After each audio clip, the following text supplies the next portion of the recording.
We'll bring it. We'll bring it back. No, you stay here. Don't stay here.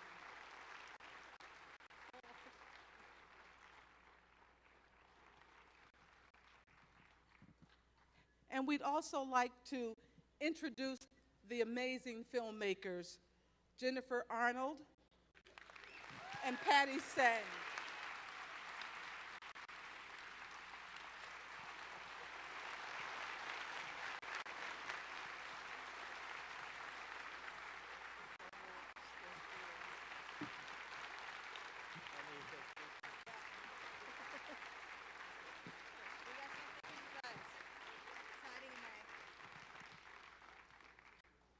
All right, it's not much, but we wanted to give you we autographed it. Hilde autographed it. I know you must have bigger autographs than us, but there's not very many DVDs left, and Chaz and Roger, thank you so much. Thank you. Thank you.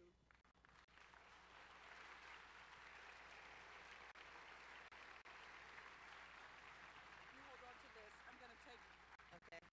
We're going to take these back, and then we're going to come and join you. Okay, just have a seat. Okay.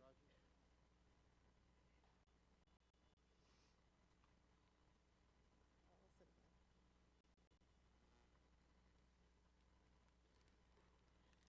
Equally intimidating to be up here even after the film is screened, and you guys have done so much applause. Thank you so much. We'll bring your flowers back. No, you hold on to that.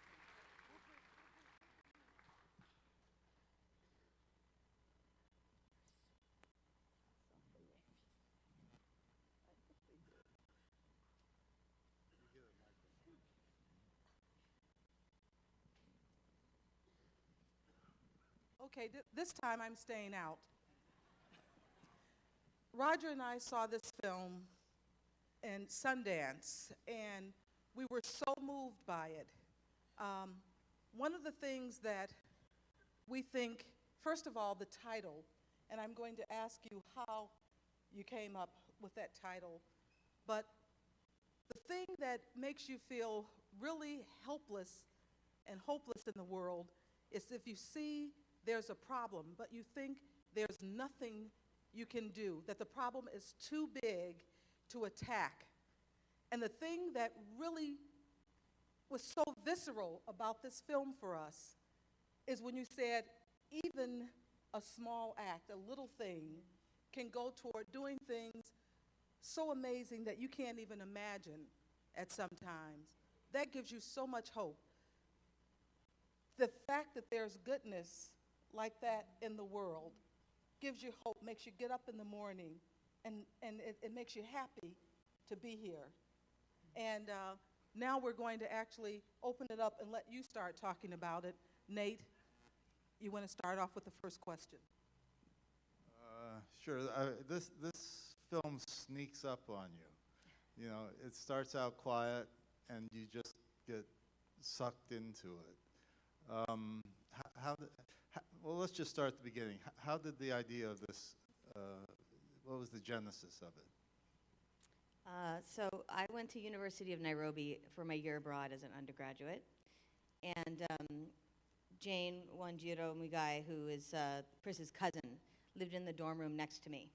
And so I met her a long time ago, and we became really close friends, and we've stayed in touch throughout all of these years.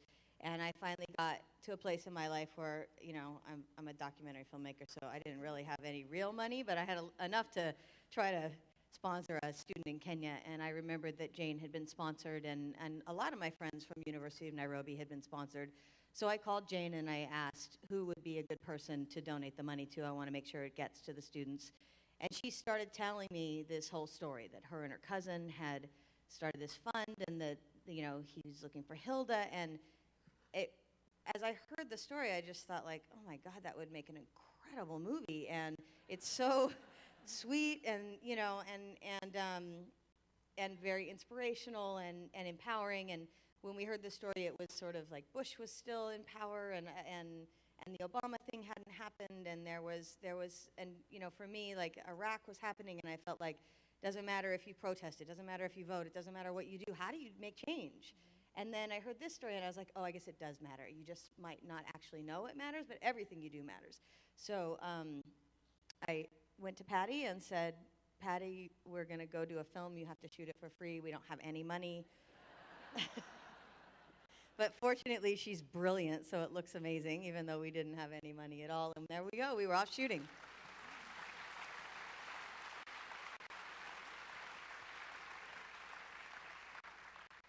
I want to go one step back. How is it that you were attending university in Nairobi? Well, I was raised in Santa Barbara, and Santa Barbara is a small and protected community, I would say, and when I went to Berkeley after that.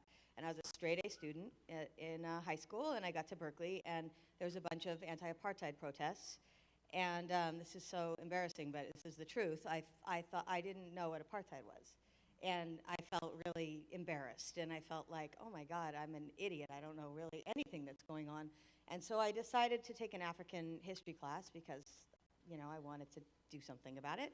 And then as I started studying African history, I started learning that a lot of what I'd learned in high school seemed incorrect. And like, in particular, you know, we studied the Greco-Roman Empire so much, and it turns out there's these places, Ife and Benin, in West Africa that actually sort of predate those empires, and who knew? I didn't. So I got really into studying African history because I felt like I didn't, you know, I wanted to learn, and I transferred from Berkeley to UCLA to become a filmmaker. I wanted to be a filmmaker, and I'd never really been to LA, and I hated it.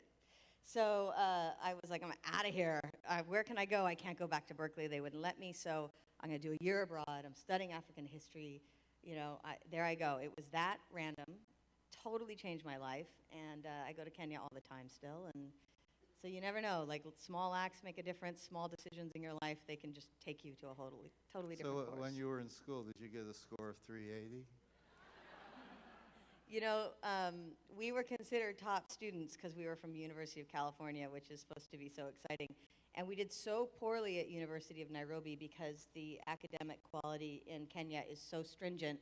And it's, first of all, it's like British academics, which are harder anyway, and then only the top 10% of all the students make it to university. They actually had to bump our grades up a notch. So for the first time in my life, I got like B's and C's, but when we got back to UC, they're like, we're bumping them up a notch.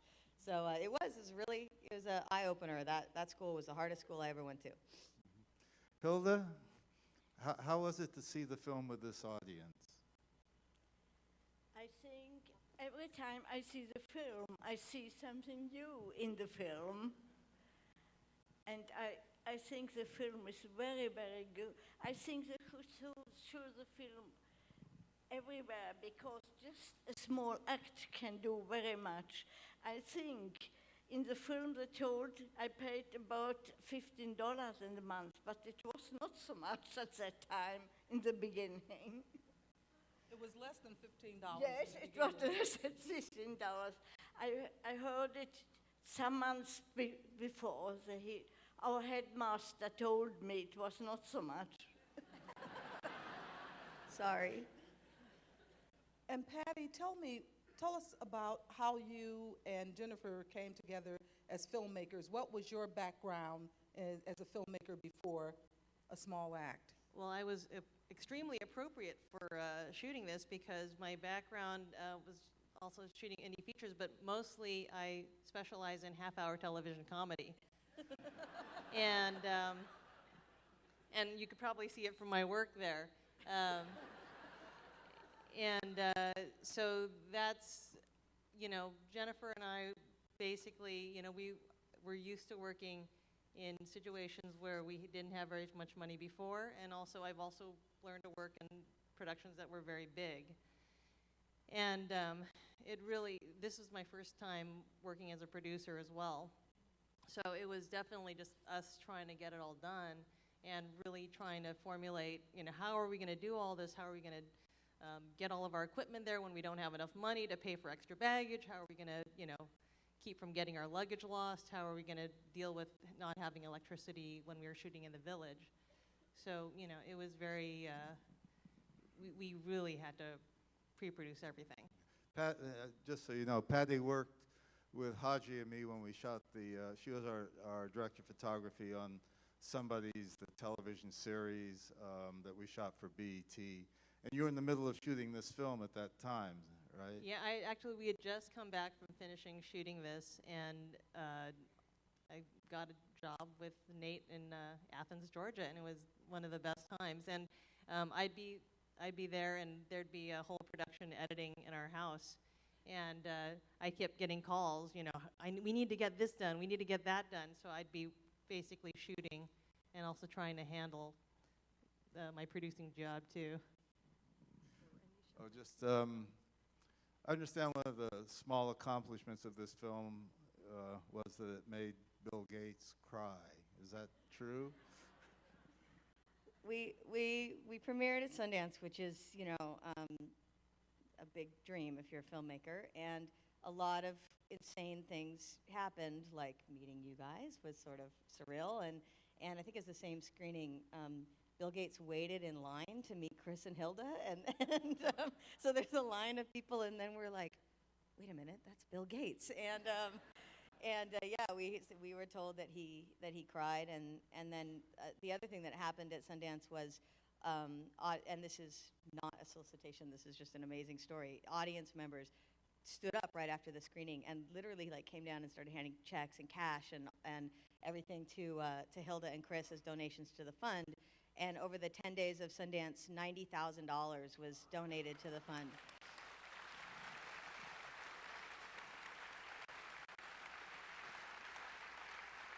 That I didn't know before.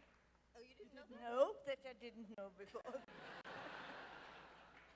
And one of the things that I want to make sure that we do today as well at the end is let people know how, if they want to make donations, if you're still accepting donations to the fund, which I know you are, how they can do it, because our foundation tried to make a donation, but we had only the overseas address, and we have to make a donation only to a 501c3 American company. We fixed that. Yeah, there's you can go to smallact.com, and there's a link to Hilde Beck Education Fund, and we have also been encouraging people to do their own small acts in their own communities. So we've set up another website. It's networkforgood.org/a-small-act, and there's a link from asmallact.com.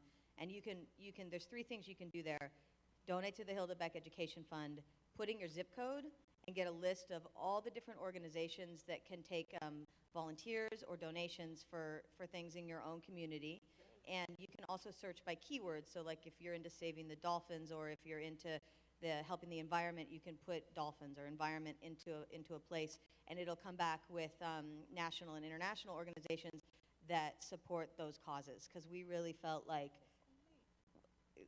look, we were just trying to make a good movie, but after we saw all these people who were like, we want to do small acts, how do we do it?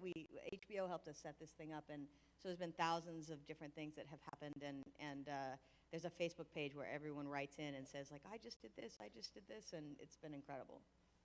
I want to know, was there some follow-up with Bill Gates as well for the foundation? Well, we tried, but we were so overwhelmed at Sundance, we didn't get any contact info for him. So, but Chris and Jane, I think, they're writing a bunch of proposals for a bunch of foundations, because over the last year, there's been $750,000 donated to the fund. And so they've gone from a village-wide fund to a nationwide fund, and they now provide healthcare, psychosocial services, and like basic necessities, toiletries and stuff for every student they sponsor. And I think they have 160 right now, and they're going to go to 200 next year. Is that right, Hilde? 160.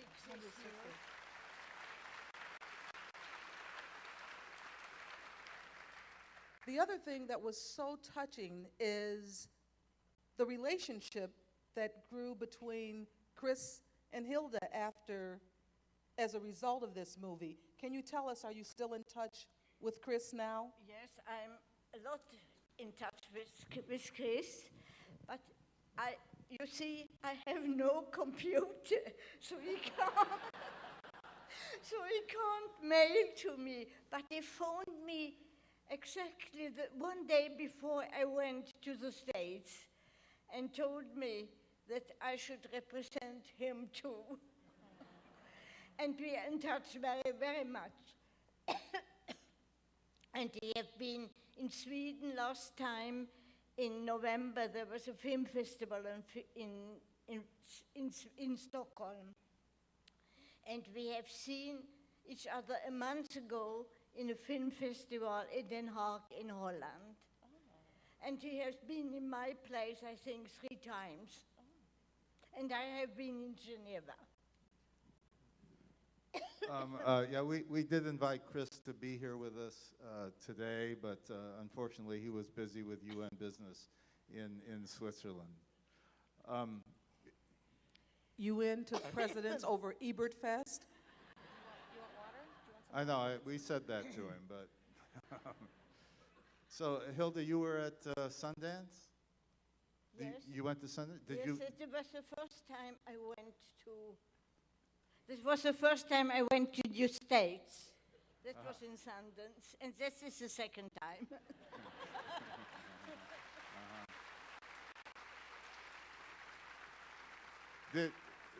Just one quick. Did you meet Robert Redford? Did you meet Robert Redford at Sundance?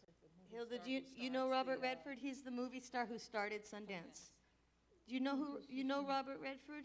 You know that handsome man. He's an actor, and he started the Sundance Film Festival. No, we don't meet. No, you didn't meet him. You didn't. Just Bill Gates. There's just Bill Gates. Yeah. And I have to tell you something. I think I have heard sometimes about Bill Gates, but I didn't know him very much. But I told him that I have known very much good about him. How about, you know, the other thing that was really quite amazing is the reception you got when you went to where Chris grew up in Kenya. How was that for you, that trip? The trip, you see, I have never met him, and when I came to Nairobi, they asked me for a telephone number and address and things. I had nothing, but I told them I had somebody is meeting me, and I told who it was, and it was okay.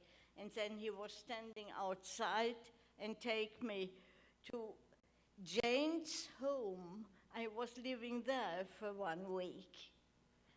And it was fantastic to meet Chris the first time, and his family too, and his mother and his grandmother. You have seen the film, the grandmother wanted to dance, is dancing with me. She didn't want to stop. I wanted to ask you about the flowers you were wearing in your hair at your birthday party. Is that a tradition? Pardon? The flowers you were wearing in your hair at the birthday party? No, yes, it's very often that you get a big thing from somebody. I have been a pensionist many years now, but I have been studying after, and then I have courses is something, university for older people, and had courses there. And there was a lady, he have done this thing for me. And there's very often you have it on your birthday, you get it from somebody. I just want to say something. That was Hilda's birthday party. Hilda has a lot of friends. She had to split her birthday party into 3 sessions. She had 2 daytime sessions, like 2 lunch sessions, and a dinner session. And the dinner was for very close friends, and the other 2 were for friends and acquaintances. But she has a lot of friends. What has this film done for you in filmmaking? What's after? What's now? Well, the film first of all, it took over my life, and then it really changed my life because, like I keep saying, we just started without knowing how we would finish it, and then literally edited in the garage, and like my dad gave some money, and we got investors, and then eventually, I know it looks like we have billions of credits. Towards the end, HBO got involved, and then all of a sudden we could do a real mix and have a real color timer and all this kind of stuff. So it's my first feature-length film. I made an hour-long film, and I made a half-hour film, and suddenly, you're on stage with people like Chaz, and that changes your life. And I just got hired to do a really short project that with the people that make Glee, and we're going to do a little short documentary with some of the issues that are in that show using real people, you know. So now I was able to get a job where you get paid money. Like, that's a first for me, so that changed my life. And I have a couple other feature projects that I'm developing, one about love and marriage, and one about these disease detectives at the CDC who have to find mystery viruses.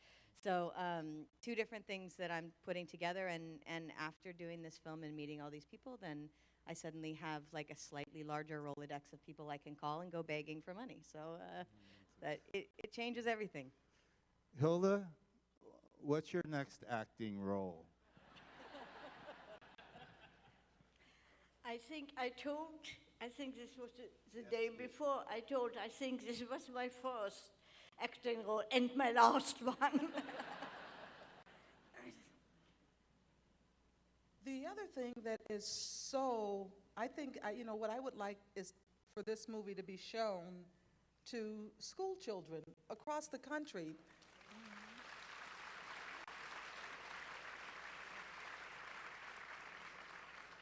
Because I was so taken with how getting an education meant so much to those children. I think that sometimes, not often, our students take it for granted, the education. And one of the things that Chris's cousin Jane, your friend, wouldn't have gone as far as she had gone if she hadn't had Chris as a role model. And I think you see that in a lot of families. I would like to see it really, particularly in inner city students, and have schools shown. And have you had a chance to do any of that?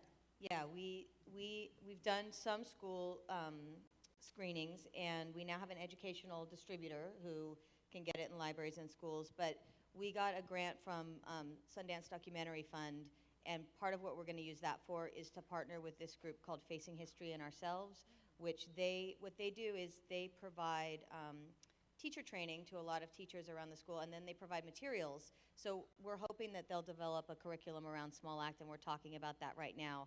And then it would be available to a lot of schools. But at the moment, all of my friends who are teachers want to use it, and we are slowly getting it out to we have community screenings. We've actually created faith-based notes, because there's an organization that does human rights work and does films that create a dialogue about human rights issues through faith. And so there's all sorts of ways that it's being used. But I agree with you. We want to get it in schools, and not just inner city schools, but you know, there's so many kids that. Oh yeah, sorry, Patty's reminding me. You can tell she's the responsible one. What did you say?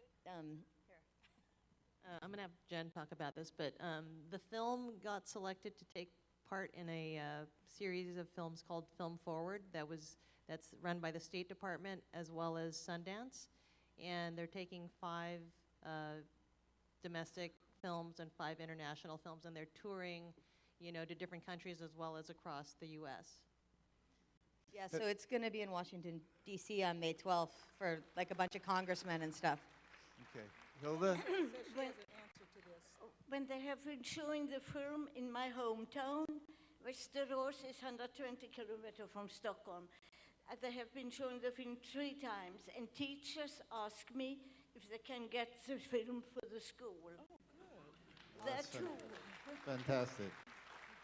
Have you, something just came to mind, the Michael Apted films, the 7 Up series of films. Have you thought about going back and following the 4 children that you targeted? We need Bill Gates for that one. Yeah, no, we have definitely thought about it. It's hard to think about because we just sort of finished, and now we've been on tour, and it feels like it's almost 7 years, even though I think it's been 4 years since, 3 years since we started. 2007, mid-2007 is when we first started filming. Right now, Kimani was transferred to a private school that was owned by one of the board members of Hilde Beck Education Fund, the guy who was fighting for the boys. He owns a boys' school, and he has taken Kimani. And Kimani wants to be a neurosurgeon. And Ruth was transferred to one of the top girls' schools in Kenya. In fact, it's a public school, but it's a very top-notch school, and it's where Jane went, and she wants to be a lawyer. And Caroline stayed in the school that she was in, so it was sort of a medium school. She wants to be a model and a university lecturer. And so we are sort of waiting to see, well, what happens with the kids. We're in touch with all of them. We write letters, and Kimani is now on Facebook, so he Facebook messages me. And sort of depending on what develops, of course, we would love to keep the story going. Well, what was your reaction to the village when you first got there? Was it different from what you expected? I had first gone to that village when I think I was 18 or 19. So I had a relationship. I knew some people there already, and it wasn't so shocking to me for some reason. My mom had lived in India for years right before I was born, so I was sort of raised on all these stories about villages and, like crazy things that happen in villages. And even though it was Kenya, not India, so it was different, it just felt like, oh yeah, this is what my mom was always talking about. And I'd done a lot of backpacking through different places in high school, so I already knew how to handle the travel, but maybe Patti didn't have quite so much experience. Yeah, and Patti, maybe tell us about some of the problems, the technical problems you might have encountered shooting this. Right. We're shooting in this village, and there's electricity, but no one can afford electricity, and not all the schools had electricity. So we had to make sure we had a lot of force. We had to think about a lot of things beforehand. We had extra laptop batteries to download all of our footage. We used reflectors, and we instead of sandbags, we had cardboard boxes filled with rocks, and we pounded things into the ground. The biggest issues we had, though, were not necessarily the power issues, which were the fact that we didn't speak the language. And this is actually a good story, because Jen, since she had been in Kenya before, had learned Swahili, and she thought that it was going to be fine. And we had a driver and stuff with us, but when we got there, we realized that everyone speaks their home language, and so they're all speaking Kikuyu. So Jen is nothing like Swahili. And so, we would just shoot half the time and not really know what was going on. And we devised this plan where we had our translator guy who we said, okay, when they start talking about money or school or any of this stuff, tap us on the shoulder and we'll roll. And then, so, they'd tap us on the shoulder and we'd be rolling, and then we got some good stuff, and we'd take it back home, and we had some people translating the stuff for us, but it took a long time. So, about a week later, we'd get our translations back, and we're like, there's nothing here. What do you mean there's nothing about money, or there's nothing important? And it would just be talk about feeding the cow, whose turn it was to feed the cow. And so we went back and we said, what's going on? We thought we tapped you. And they said, oh yeah, we listened to it all. We made sure they were talking about it, and then we tapped you. So we said, okay, next time just tap us a little earlier, because we want to get that on film. Questions? And the other thing is, how long did it take you to, from start to finish, to complete the film? And, I know you did shooting in spurts, and there were problems, and sometimes you didn't get permits to do things, and you had just total. We actually, this is super unusual for documentary, but we filmed it all in one chunk. So the first thing we filmed was Hilda's birthday party. That was the very first shoot. And so we did a couple weeks in Europe. So we did Sweden and Switzerland, and then we went to Kenya for 3 months.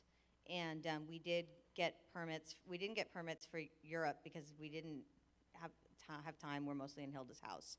And then we did get some permits for Kenya, but then when that violence broke out, we weren't sure exactly. At first we just thought, oh, it's not really part of the story, because it hadn't really impacted the fund, and it hadn't turned ethnic, it was just electoral. So we were like, all right, we're not going to film it. We're running out of space on our hard drive. It's not part of the story, forget it. Then, as it turned ethnic, we realized, oh my gosh, this is one more layer, and this is actually going to change the whole film, and this is going to be important to the movie. How do we do it?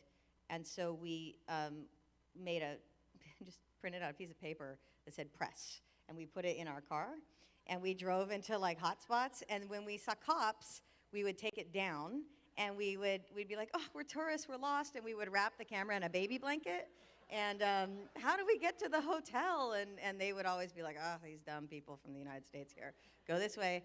And then when we saw rioters or protesters, they always wanted to talk to the press because they wanted to tell their story, so we'd put the press pass back in and just drive right into the tear gas or whatever was going on. So not always permitted, but creative.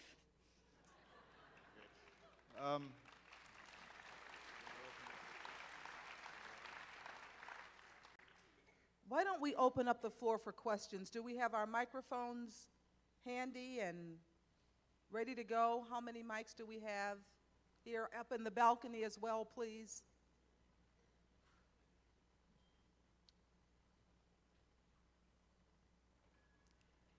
And we may not always see you, so just call out here. We're right here in front of you. Whoops. Right here. Right here, okay? Hi, I just want to say this was phenomenal, and it was a wonderful film to watch. I actually have a couple really quick questions. One, when you were watching the children waiting for their scores, did you stay with them the entire time so you would be there the moment that they got the score? Sorry, should I ask? And then I have a question about, do you know what happened with Kimani's mother and her illness? Okay, so the answer to the first question was that we, theoretically, they were all going to be together. And we only had one camera, and so we were like, great, they'll be together. And then Ruth didn't show up, and we were really concerned about missing Ruth's score. And so we decided, well, we got Kimani and Caroline here, so we'll just stay here. And we didn't think that it was going to take that long, for sure. And as the day drug on, we were really terrified, like we're going to miss Ruth's score. And we would send the driver off to Ruth's house, which was pretty close by, to constantly be monitoring what was going on over there. But we just ended up actually getting really lucky. And Ruth's family also couldn't sort out. They didn't have the wrong phone number. They had the wrong, you put in your school ID number, and they had gotten the school number wrong. So they were not getting their score back either. And we ended up leaving that night with no one having gotten their score. And we just thought, oh my God, but we had to go charge batteries and everything. You know, even if we had stayed, we would have run out of juice. So there's nothing we could do, and we got really, really lucky and managed to get both Ruth and Kimani. And then Caroline actually did get her score by text message, and we had missed it. We weren't there for that.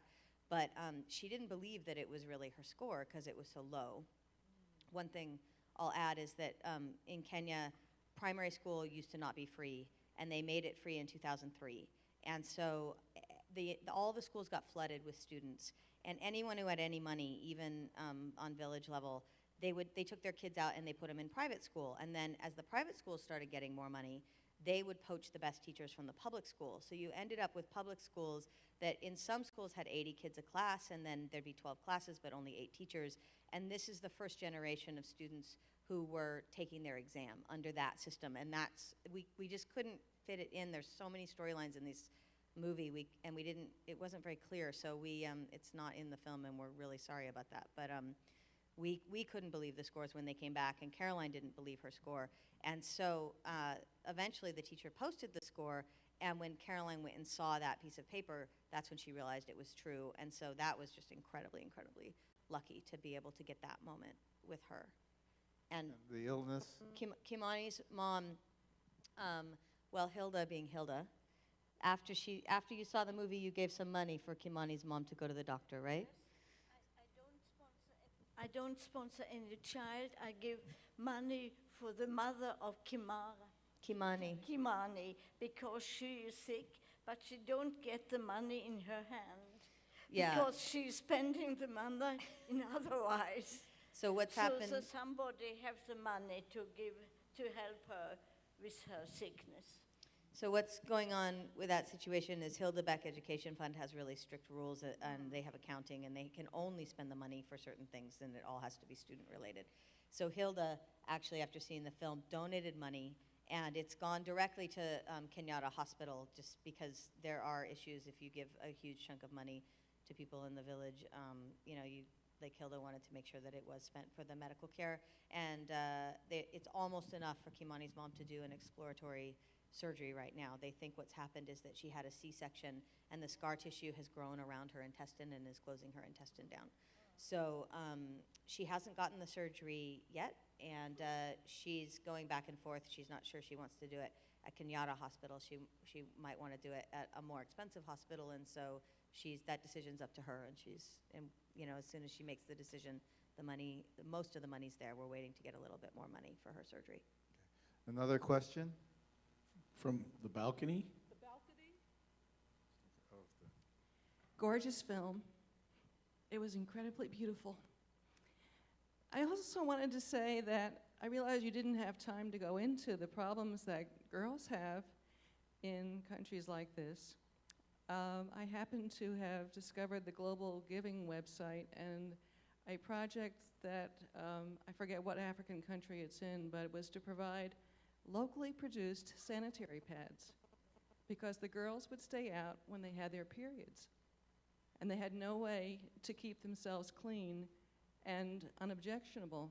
And it's things like that that we have no concept of in our country. And as you say, there's one small act in many ways. There's lots of ways to help. And I just wanted to add that insight because it's so complicated. Thanks a bunch. Thank you for the compliment, and thank you for bringing that up. Actually, Hilde Back Education Fund takes that into account, and they've been doing things like that. There's other organizations that handle day-to-day necessities that are so simple that you don't even think about them. But we actually have a Facebook page. We actually encourage everyone to go on to our Facebook page, which is facebook.com/a-small-act, and post something like that so that other people who are interested can get involved, or Yeah, they'll donate to your cause too if you put it up there. It keeps happening. Sorry, people will, if you have a cause you love, you put it on the Facebook page and say, hey, we're trying to get donations. A lot of people will turn around and donate. Another question? Back towards center. First of all, I'd like to congratulate you on the first great film of Ebertfest 2011. The film was absolutely amazing, truly great, and I congratulate you on that. I know everyone loves Metropolis, and it was good. But, now to my question. The board was discussing the public schools lacking, and the students. It wasn't the students' fault; it was the teachers' fault. And they said we won't lower the scores next year, so be ready. Did the scores ever improve, and did the teaching improve in the school system? The school system is sort of, everyone knows there's a problem, and there's a lot of different people trying to fix it. But what they've decided to do, because if you have a low score, it is hard to get to university because it's hard to get to a good high school. So they have not lowered the score, and instead they've expanded the program to take students from all over the country. So now they definitely do get a lot of kids who qualify, but realizing that the village isn't going to change very quickly, they've started a teacher training program. So they bring in teachers public school teachers that are getting kids who have great scores, and they're bringing them in to have a retreat with the teachers from that area so that they can share, how are you doing it, what are you doing? And so it's the teachers are starting to change the methodology that they're using, and so hopefully that will have an impact. They just started that. Is this, Yes, to your Another left. question? I just cried like an infant. My favorite moment in the film, though, was when the caption came up of Ruth and Caroline, and it said that you two had sponsored them. But it also reminded me of how when nature filmmakers make documentary films, they're never supposed to interfere with the wildlife. So, and it was clear that Ruth and Caroline had no idea that you were going to sponsor them, because We didn't plan on doing that. yeah, how did that happen? Well, we were, we spent 3 months there, and we totally love those kids. And I don't care what you're supposed to do. I know you're not supposed to do that, but we couldn't help it. We were in LA editing, and we were like, we're jerks if we don't do something. So we called. There was this film called Standard Operating Procedure, and and Errol Morris was getting in trouble because he had paid for interviews, and we thought, oh my God, if Errol Morris is getting in trouble, we're going to get crucified for doing this. So we called a bunch of people that were more experienced than us, and we said, we want to do this, and we're going to do it anonymously, and no one will ever know. Can we do it? You think it's a big deal? And they said, well, you're done shooting. I think you can do it. Then when HBO got involved, Sheila Evans, who's the head of documentary film at HBO, said, well, what happened to those girls? And we said, well, we're not going to tell anyone. We sponsored them. And she's like, you kidding me? Like, what the first question a reporter is going to ask you is, what happened to the girls? You have to put that in there. And so we did, and we had no idea that it was a plot point. We just, I don't know, we didn't know till the first screening, and we got applause on that.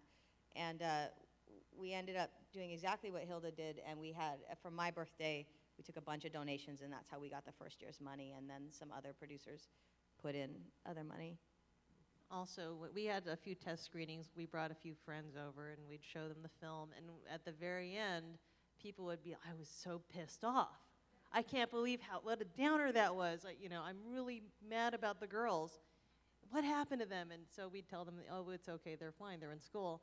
And they'd be like, oh, thank God, because it was just too much for people to think that these girls were not going to be going to school. You know what? Bless you for doing that.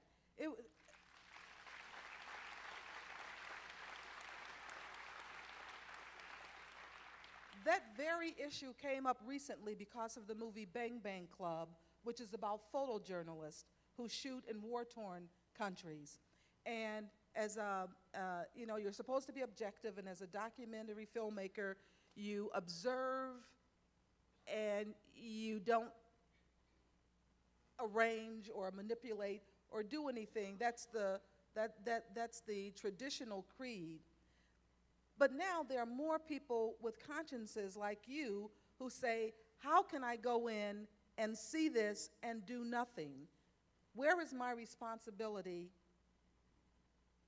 Where does it begin? Where does it end? And thank God somebody like you did something about it, and you don't just leave it. You just don't go and see that and it's not that you can help everything, but a small act.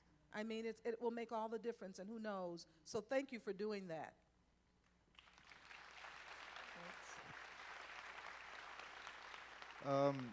Tell us again how you came to that title for the film. We had been calling it initially A Small Act of Kindness, which we hated. We thought it was really cheesy, and we thought the film was already pretty sentimental. And so our proposal, we just came up with that name because we were like, oh, A Small Act of Kindness, that's what it is. And we called it that, and we always thought we'd change it to something. And we had a list of how many, like 50 names that we liked, and then in the end we were attached to that, and HBO was like, what's wrong with you? We shortened it to A Small Act to try to make it sound less sentimental and less cheesy, and then we got attached to that, and HBO was like, yeah, it's great, why are you trying to change that? And then we finished this film 3 days before Sundance, and so there was really no time to think of another title after that, and it stuck. Because it's such a beautiful title, and it encourages action.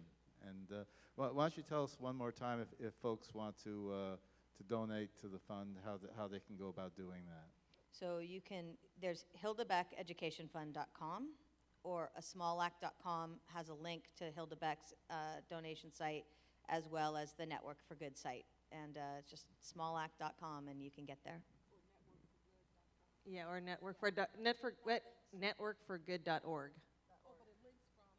Yeah, and either way, if you go to our website, there's actually a lot of cool photos from the shoot, and you could see the car breaking down every time we went anywhere in the village, and you could see shooting at Hilde's place and like what we went through to shoot it, and all the post-production stuff, and all the cool things that happened afterwards, like Ban Ki-moon introduced our film for a UN HBO screening in New York right when we opened.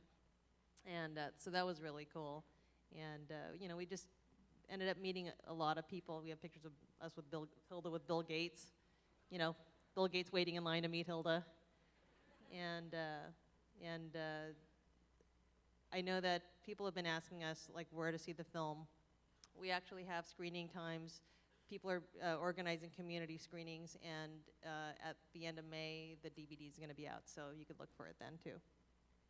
I can't resist it. Well, unless someone has a burning question. From the balcony? Okay. Right here. Hello. Oh, okay, that sounds good. Well, this movie really touched my heart, and Hilde, you're an amazing person, and I really hope that I could grow up to be just like you.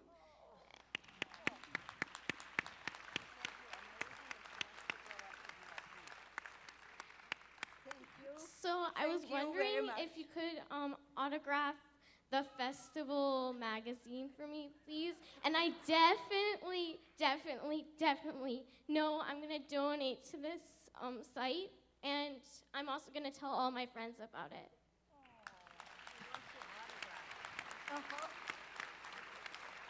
If you just come down here, I'm sure we can arrange the autograph, no problem. Yeah, okay, thank you. You know what? We can't end on a more perfect note than that. Thank you.